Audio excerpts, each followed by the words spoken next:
Salam sejahtera Malaysia, terima kasih kerana menonton video-video dalam channel ini. Sebelum kita mula, jangan lupa untuk tekan tombol subscribe, share, like, dan komen. Let's go!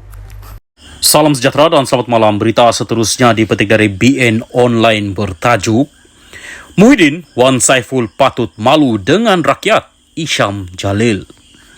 Ketua Penerangan UMNO Isham Jalil menyarankan Datuk Wan Saiful Wanjan untuk meminta maaf kepada rakyat dan tidak perlu jadikan kesusahan rakyat sebagai pengalih perhatian ke atas kes rasuahnya.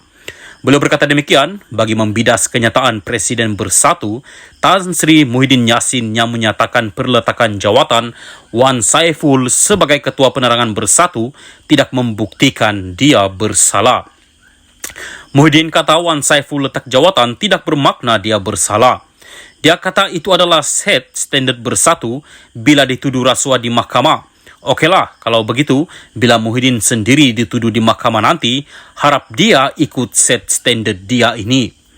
Muhyiddin kata oleh sebab Presiden UMNO panggil dia, Muhyiddin, kluster mahkamah, ini bermaksud kononnya Presiden UMNO yang menjadi dalang, dia dan rakan-rakan dia kena panggil SPRM. Kata Isham menerusi hantaran di Facebooknya.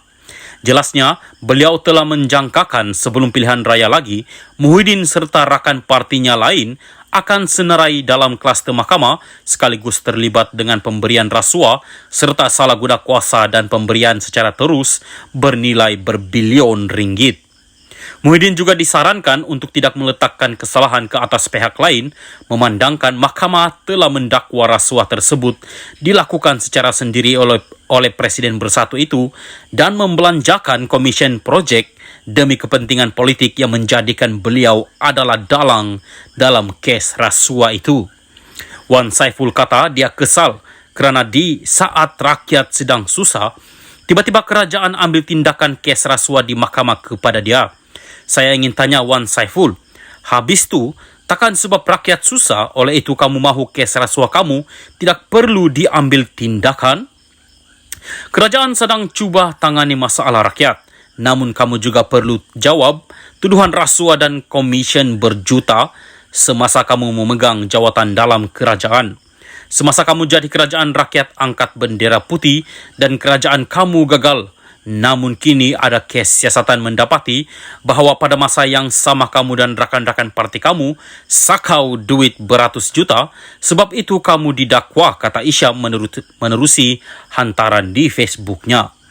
Tegas beliau, perkhidmatannya dalam kerajaan sebelum ini selama 20 tahun tidak pernah mengambil sebarang rasuah atau komisen dari pegawai rendah sehingga menjadi pengarah dalam syarikat berkenaan.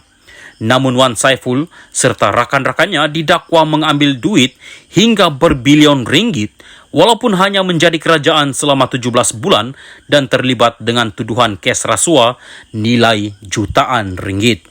Laporan menyebut semasa kamu meminta dan menerima sogokan RM6 juta tersebut, kamu masih memegang jawatan dalam kerajaan atau agensi kerajaan. Kamu tidak sepatutnya makan komisen ketika memegang jawatan kerajaan. Ini salah. Bukan sahaja dari segi etika tetapi di sisi undang-undang, ujarnya. Sehubungan itu Isham menyarankan agar Wan Saiful meminta maaf kepada rakyat sekaligus rasa malu terhadap rakyat kerana menggunakan kesusahan rakyat sebagai alasan untuk menutup kes rasuahnya. Kepada Muhyiddin, Wan Saiful dan pemimpin-pemimpin PN, saya hanya ingin kata kepada kamu, semua berani buat beranilah tanggung. Dan sepandai-pandai tupai melompat, akhirnya jatuh ke tanah jua tambahnya lagi. Salam sejahtera, berita seterusnya bertajuk Muhyiddin dakwa Presiden UMNO dalangi pendakwaan. Berita penuh. Presiden Bersatu Muhyiddin Yassin menyatakan rasa kesal dan sedihnya susulan pendakwaan rasuah ke atas Ketua Penerangannya Wan Saiful Wanjan dan seorang lagi pemimpin hari ini. Malah bekas Perdana Menteri itu juga mendakwa pendakwaan yang dibuat terhadap Bersatu itu didalangi oleh Presiden UMNO Ahmad Zahid Hamidi. Saya rasa sedih kerana buat pertama kali Bersatu dibawa ke mahkamah. Kalau saudari ingat apa kenyataan yang dikeluarkan Presiden UMNO Ahmad Zahid, dia kata sekarang ini dia tuduh kami kluster mahkamah dan selepas ini akan adalah satu kluster baru mahkamah juga. Itu dah macam satu perkara yang dah awal-awal pendakwaan. Jadi, apa yang berlaku adalah satu perkara yang saya fikir sebagai Presiden Bersatu yang dirancang dan terancang, kata pengurus PN itu ketika ditemui pemberita di perkarangan Mahkamah Kuala Lumpur hari ini. Ahli Parlimen Pagau itu seterusnya menjelaskan bahawa setiap parti memerlukan dana untuk beroperasi dan ini termasuk dana daripada penyokong korporat. Katanya Pakatan Harapan PH dan Barisan Nasional BN juga telah menerima dana daripada penyokong masing-masing dan mempersoalkan mengapa pemimpin mereka tidak didakwa di mahkamah. Mengapa saya kata pendakwaan terpilih ialah kerana parti-parti politik dalam kerajaan yang terutamanya PH dan BN juga menerima sumbangan daripada ahli-ahli perniagaan ataupun sumbangan orang ramai tertentu. Tetapi pemimpin parti mereka ini tidak pun didakwa di mahkamah. Dan pendakwaan terpilih ini berlaku ketika kerajaan PH dan BN dilihat semakin gagal, katanya.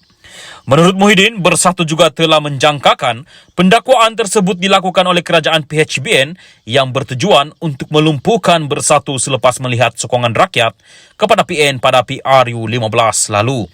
Pendakwaan terpilih ini berlaku ketika kerajaan PH dan BN dilihat semakin gagal menyelesaikan masalah rakyat.